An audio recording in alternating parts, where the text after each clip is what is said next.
You are standing alone at the edge of a clearing at dusk. The grass is moving somewhere you cannot see. You have no gun, no fence, no locked door behind you. For most of human history, you were not the biggest, the fastest, or the strongest animal in the room. You were, quite often, the meal. It is easy to picture ancient humans as hunters, chasing down prey with spears raised. It is much rarer to picture them the other way around, as prey themselves, hiding from something with claws and teeth that saw them as dinner. But the fossil record says exactly that happened, again and again, for millions of years. In the 1970s, paleoanthropologist C.K. Brain, working at Swartkrans Cave in South Africa, examined a fossil skull belonging to Paranthropus robustus, a close relative in the human family tree. The skull had two puncture wounds in the back, close together, cleanly spaced. Brain compared the spacing and shape of those punctures to the lower canine teeth of a leopard skull from the same site. They matched almost perfectly. The most likely explanation was that a leopard had killed this individual by biting through the base of the skull, then likely dragged the body up into a tree to eat it undisturbed, the same way leopards handle prey today. The bones ended up in the cave below, not because anyone lived there, but because that is where the leftovers fell. That single skull rewrote how researchers thought about early human relatives. For years, caves like Swartkrans were assumed to be shelters our ancestors used. Brain's work showed that some of these sites were something closer to a predator's dining room, and the human remains found there were simply scraps.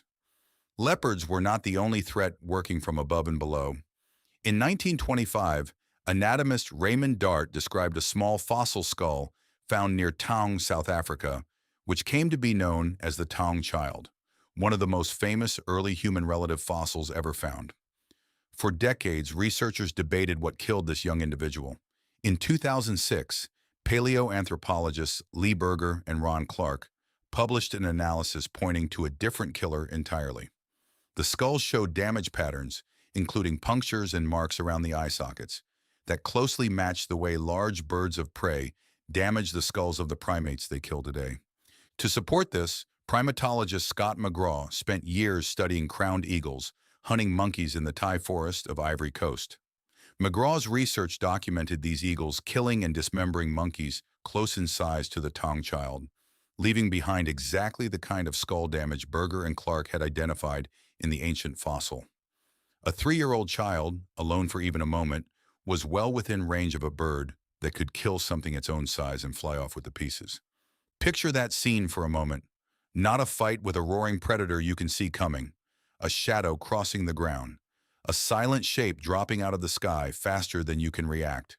For a small child wandering even a short distance from the group, there was no time to run and nowhere really safe to run to. Brain's work at Swartkrans did not stop at leopards. His broader survey of the bone deposits in the cave found tooth marks and damage patterns consistent with several different predators feeding on the same accumulation of remains over time, including large cats and hyenas competing for the same carcasses. Early human relatives were not dealing with a single dangerous animal to avoid.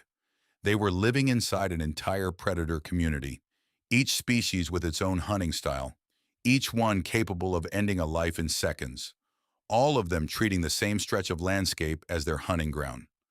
Leopards attacking from ambush, eagles attacking from above, and on the open plains, hyenas and lions competed directly with early humans for the same carcasses, sometimes for the same territory to sleep in.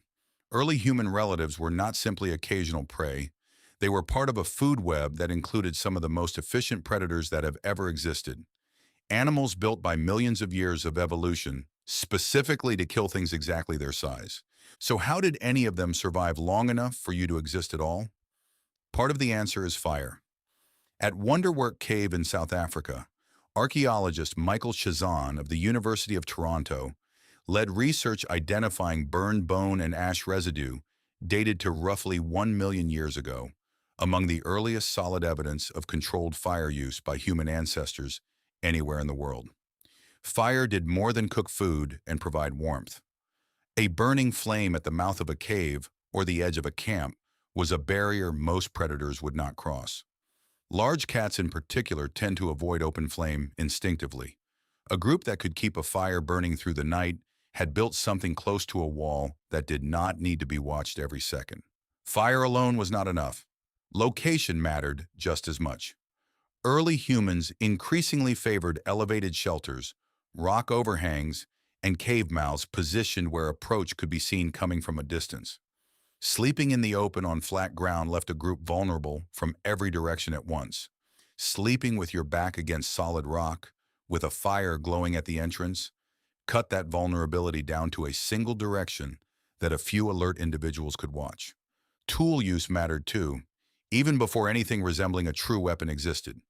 A sharpened stick, a heavy stone gripped in the hand, or a simple thrown rock changed the math for an attacking predator. A leopard depends on surprise. Once it has been spotted, once a group turns to face it holding something that can hurt back, the calculation shifts. Many predators will abandon an attack rather than risk an injury that could leave them unable to hunt again, since a broken jaw or a torn eye is often a death sentence for a wild animal with no one to care for it afterward. Early humans did not need to win a fight outright. They only needed to make the cost of attacking them too high to be worth it. And then there was simply staying close together.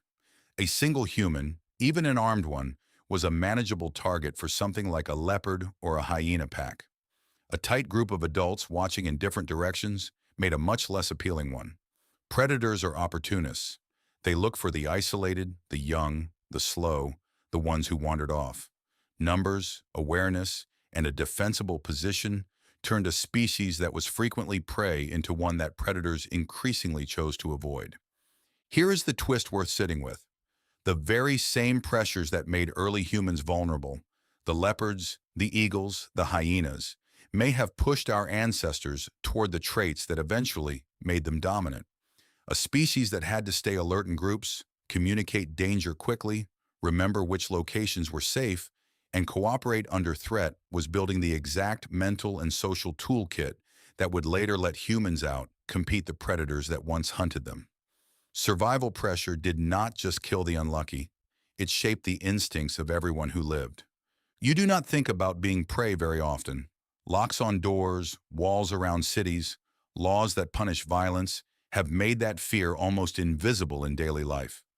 But the instinct that makes you glance over your shoulder in an unfamiliar parking lot at night, the one that makes a shadow at the edge of your vision feel wrong before you consciously notice it, did not come from nowhere.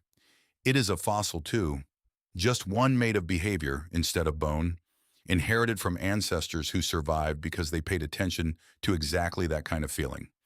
You are standing alone at the edge of a clearing at dusk. The grass is moving somewhere you cannot see. Somewhere behind that unease is a leopard's bite mark on a million-year-old skull, an eagle's talon on a child who never grew up, and a fire that kept just enough of your ancestors alive to get you here. If stories like this one make you see your own everyday life differently, hit subscribe. A new story from the deep past goes up every week.